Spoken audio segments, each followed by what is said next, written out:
podcast of the Myanmar Research Centre at the Australian National University, Canberra. I'm Luke Corbin.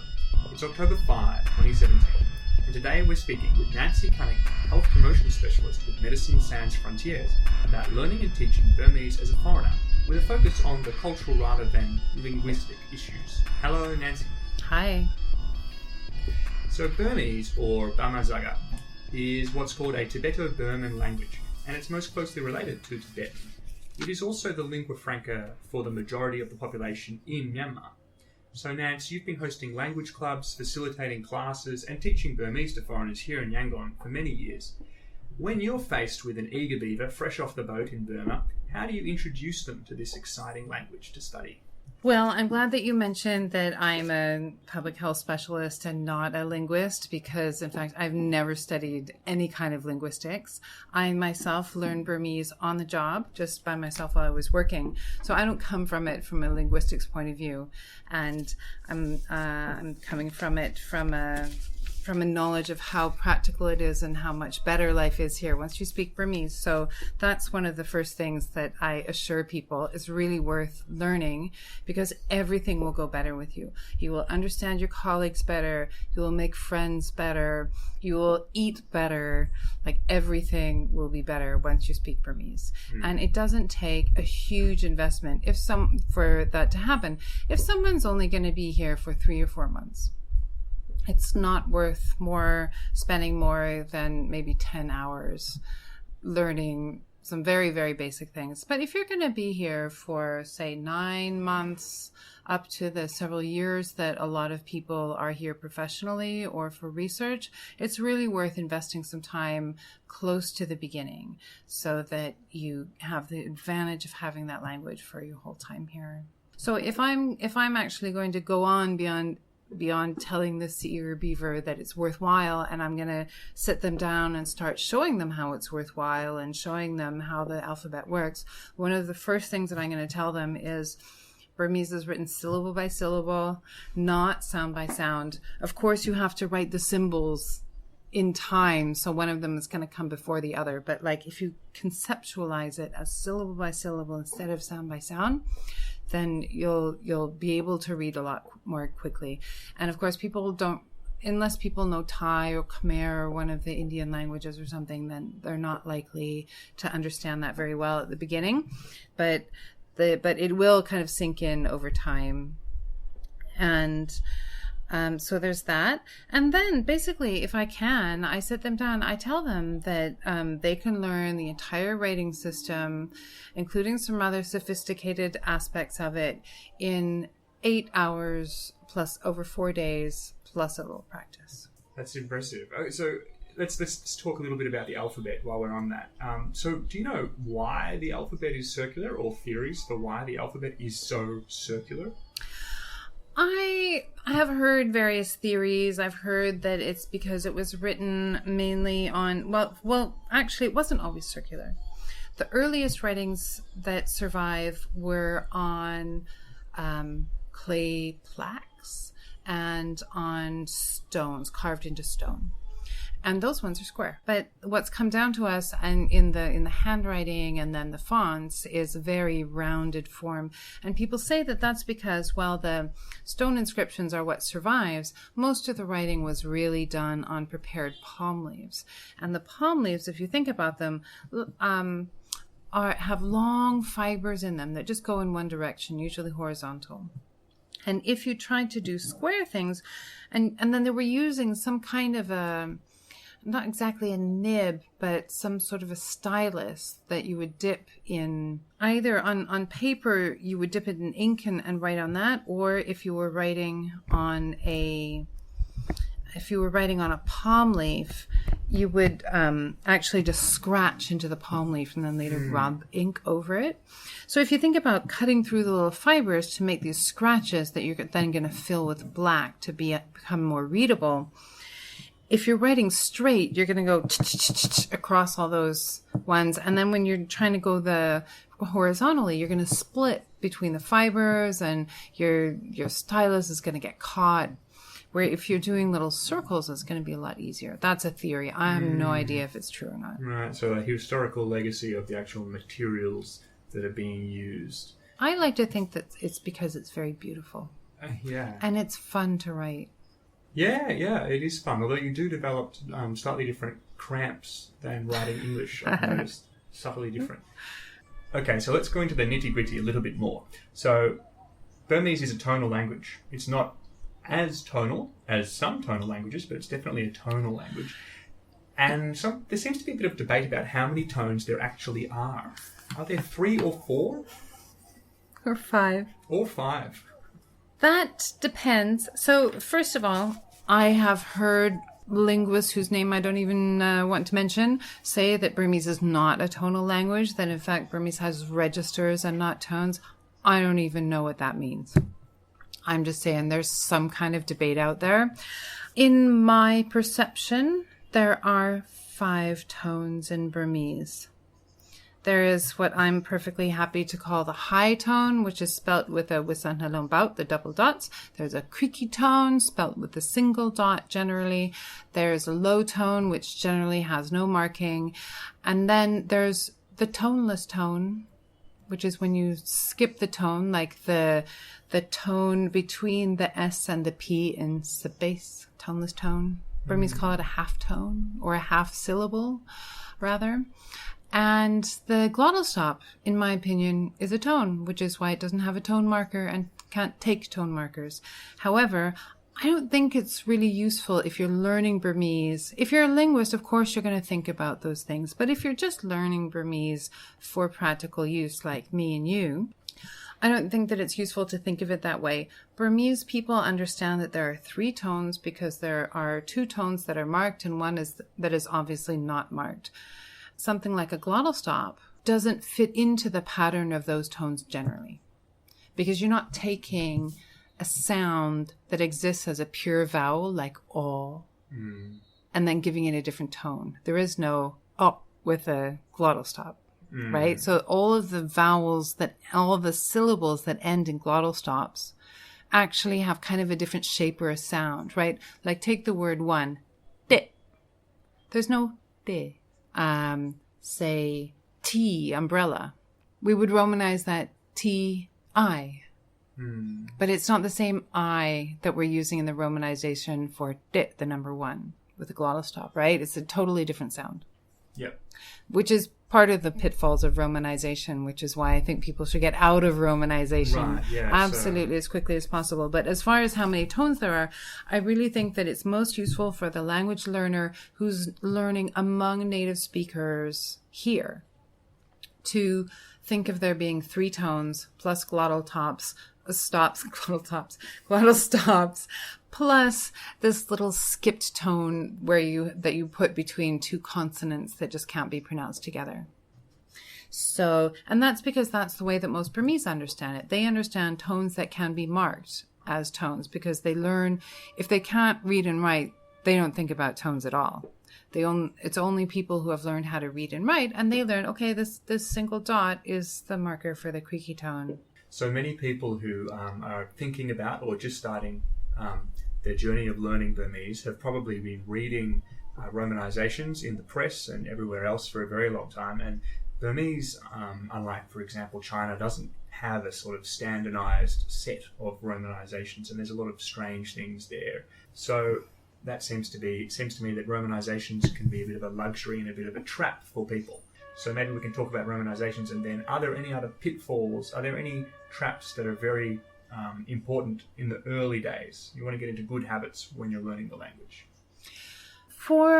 You can't completely avoid Romanization unless you're completely fluent and effortless in International Phonetic Alphabet or in another language that has a system like a system of sounds that's really close to Burmese.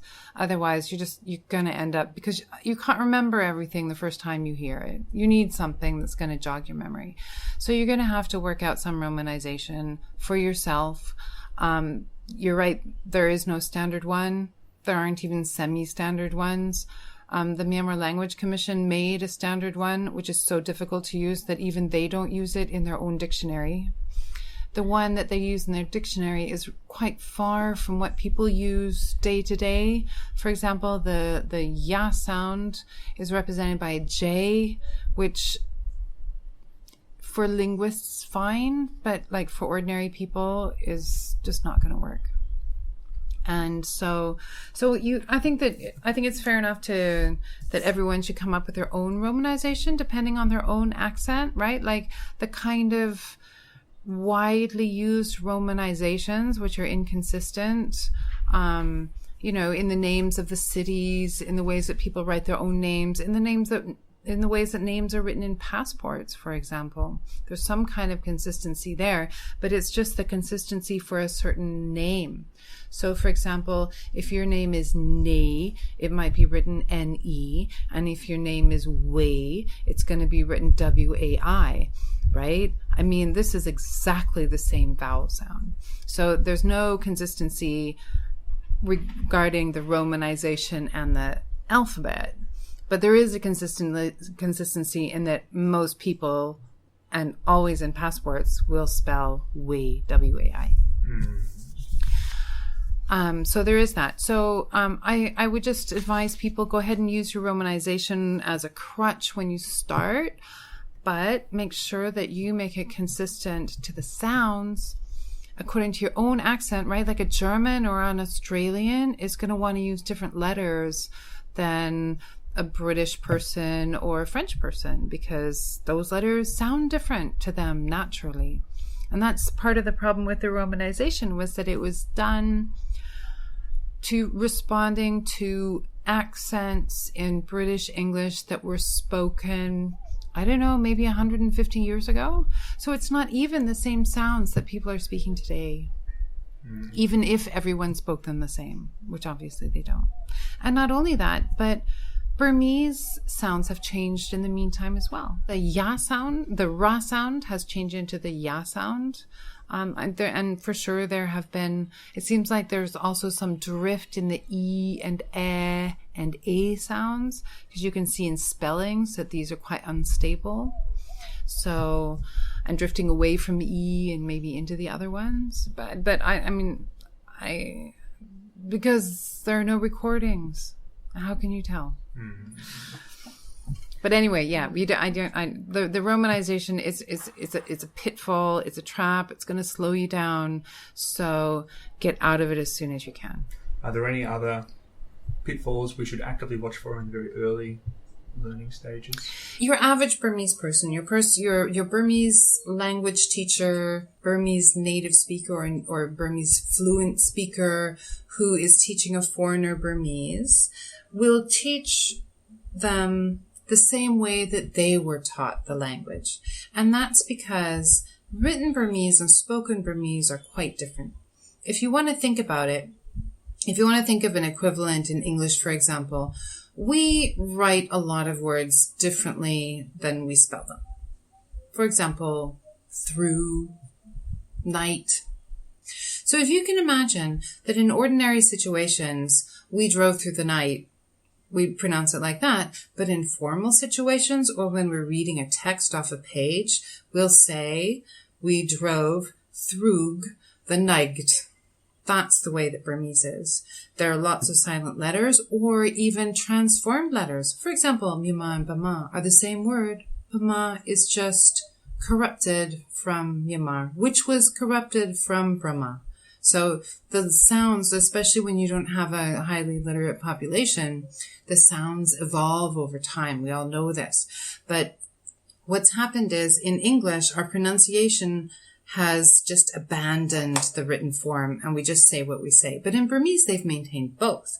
They've maintained the way that you read things aloud and the way that you say things when you're talking as two different modes of speaking a language.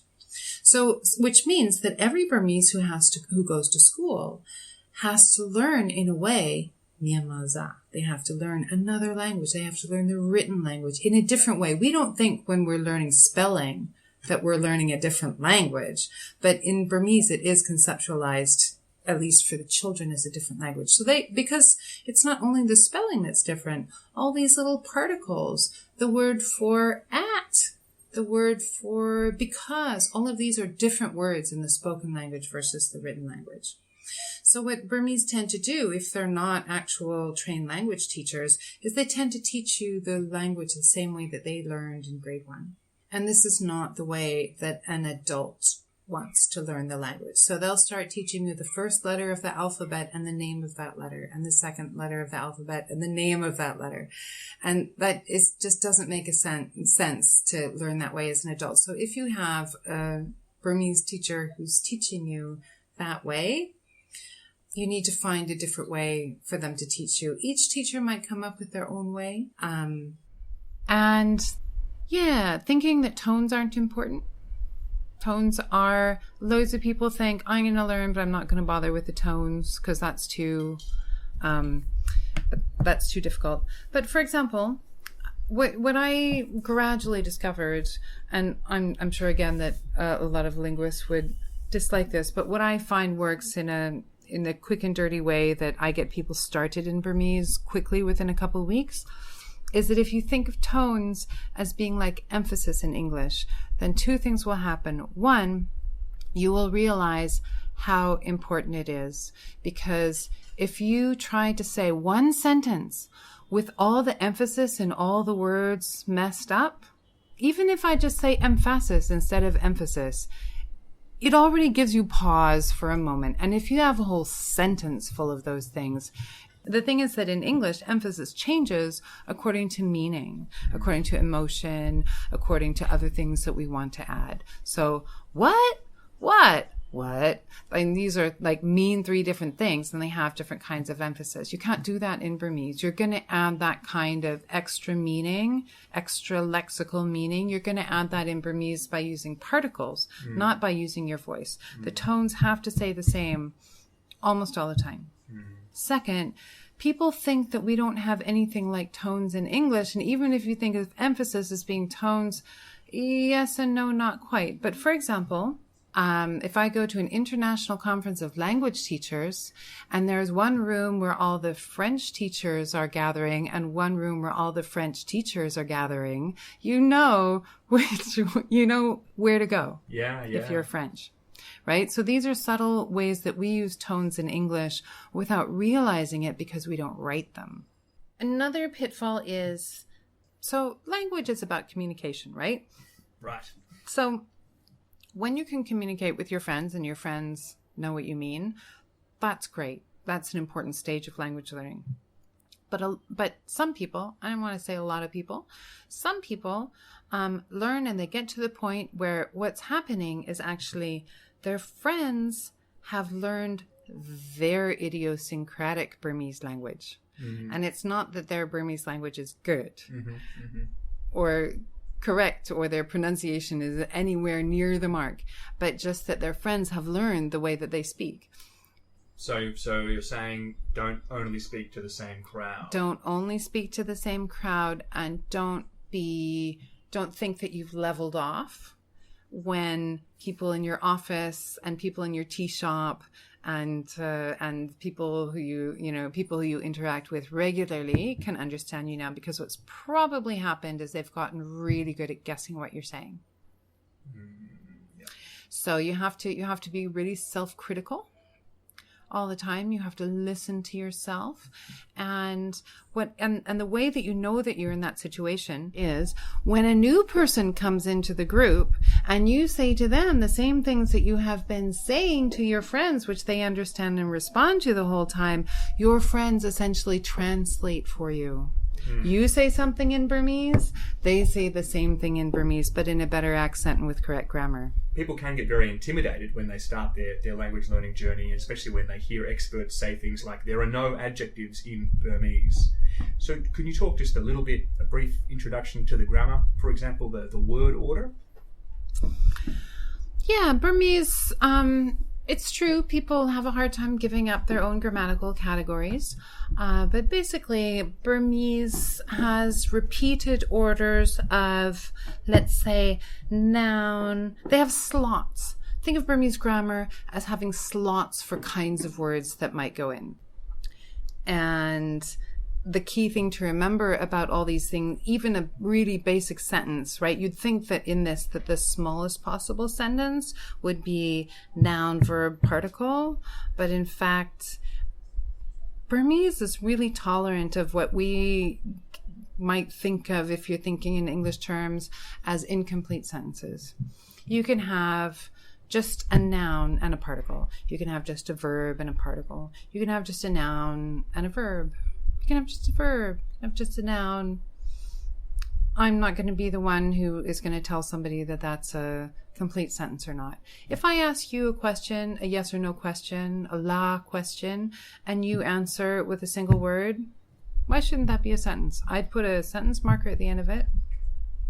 Mm-hmm. Anyway, so the point is, you have this sentence order, but every part of it is optional. You can have all those particles. You can not have all those particles. You can't have only particles. That's the only thing. Particles have to be attached to something. And they have more of a function in many cases than they have a meaning. So you can't hang on to your grammatical categories really tightly. Another really interesting aspect of this that everyone will encounter really early. Look, how many times have people asked you, are you boring? Yeah, I've gotten that wrong a couple of times, and it's once was at a wedding, and it was actually offensive. I think it was a problem. So the trick is this: in English, we have a word. It bores me. I'm bored by it. It interests me. I'm interested by it. But we don't use it bores me and it interests me nearly as often as we say it's boring, it's interesting, I'm bored, I'm interested. In Burmese, these words don't have the core verb form. The word biene and sewinzare in Burmese are already the bored and interested. And for some reason, everyone gets taught these flip-flop the wrong way around. So they think that boring means bored and interesting means interested. That's why people are always asking you if you're boring, because they're worried that you might be bored. Mm-hmm, mm-hmm, mm-hmm. So the core thing to take away is don't even think about saying, oh, I'm not going to learn very much, so I'm just going to translate word by word and I won't sound like a native speaker, but it'll be fine. It won't be fine. You have to give up your English grammar. Just go with the flow of the Burmese grammar. Get into it as soon as you can. Start in with really short sentences. It won't make sense at first, but you just have to, you keep doing it and eventually it sinks in. So all of this is really great. And now I'm thinking about being in the shoes of somebody who might be working or doing research in Myanmar, and they just don't have the time, or they're not going to be here long enough to learn much more than the basics. But they are going to be working with Burmese people whose English may not be perfect, and they are going to be working with translators. So are there words or expressions to stay away from when you're in this situation? And are there things that people need to keep in mind about the language or about culture that is important even when you're not going far into learning the language?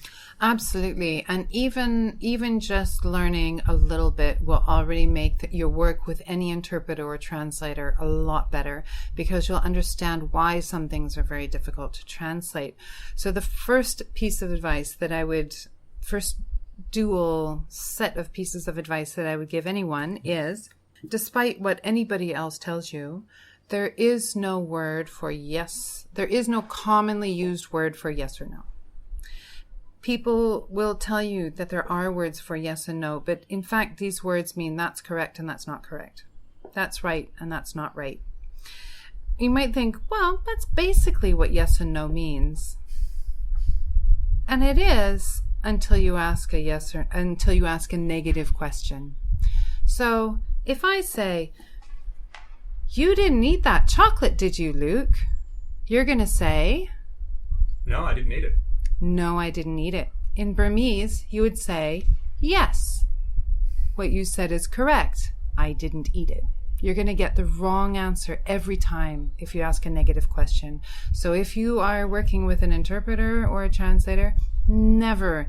It's a really friendly format to use, the negative question, because it's removing some of your assumptions. It's giving the person the benefit of the doubt. You didn't need it, did you? Don't do it. You're going to get the wrong answer. And then you're going to spend a long time clarifying what really happened. So yeah, don't use negative questions. Even avoid or questions. I cannot tell you. In Burmese, what people do there are words. There's more than one word for or in Burmese, but people don't use it ordinarily. They use it in writing more than they use it in speaking. In speaking, if I want to know if you would rather have a beer or a tea, I'm not going to say, would you like beer or tea? I'm going to say, would you like beer? Would you like tea?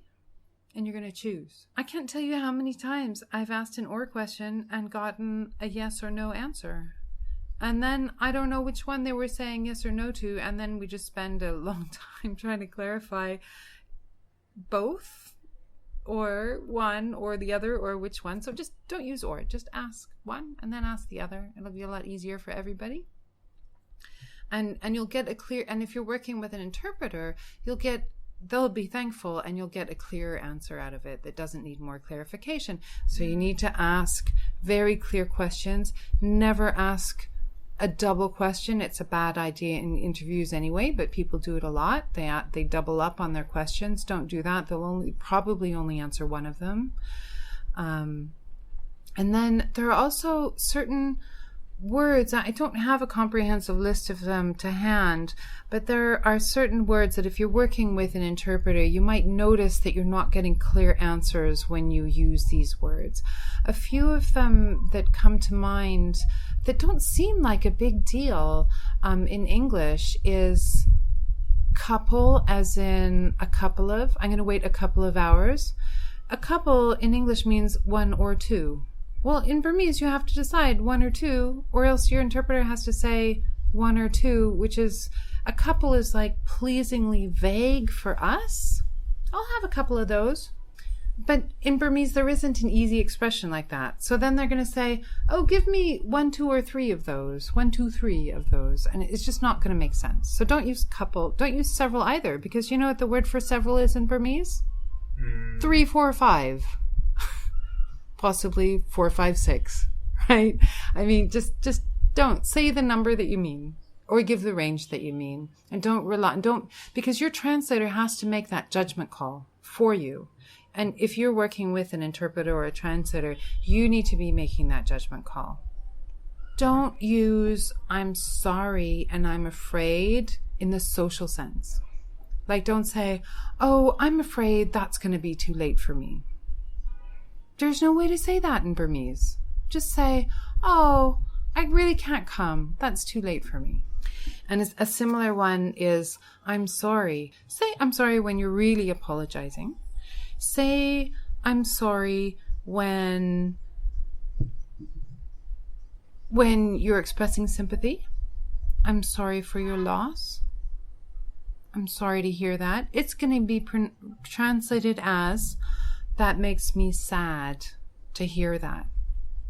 So don't say it for, I'm sorry I wasn't here on time.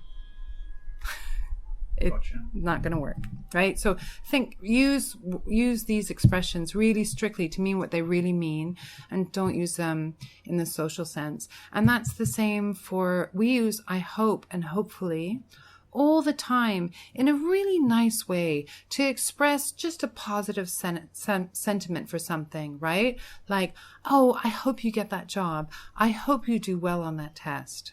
It doesn't mean what people say for that in a Burmese context is, you're gonna pass that test. You're gonna get that job. They just say what they hope is gonna happen.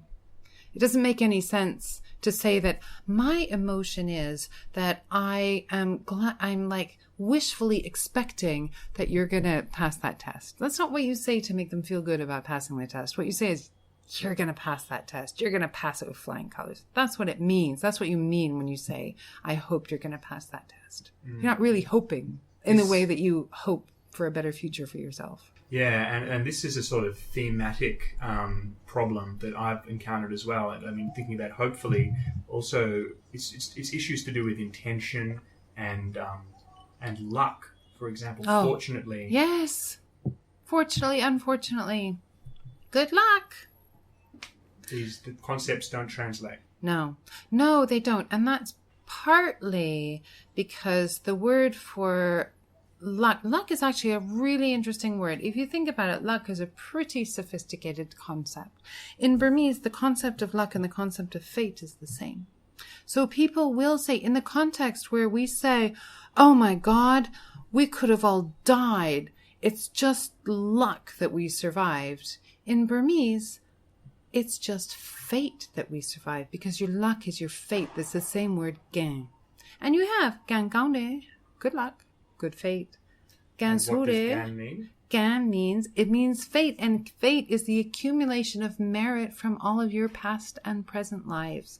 So it doesn't mean the same thing that it means, because if you have bad luck, that's because you did bad things or didn't make enough merit, right? People don't think about it that way literally all the time. Like, it's not insulting to say, oh, that was a bit of bad luck. But the underlying concept is not good. And if people think about it, it has that tinge of something like, yeah, in my last life, it's true, I was a murderer, or whatever, So it does have a tinge of that. And it's best just not to use it. Just like think more carefully about what you mean and be more strict about the meaning of what you want to say. And then also on this theme, thinking about worldviews, time can also be problematic, right? Time can certainly be problematic. In Burmese, there's no tense. You just mark time like, today I go, yesterday I go. You said yesterday. To change the verb into went, if you think about it, is superfluous. It's a bit of extra mental gymnastics that we're used to doing, but which isn't in a way isn't strictly necessary, because you said yesterday.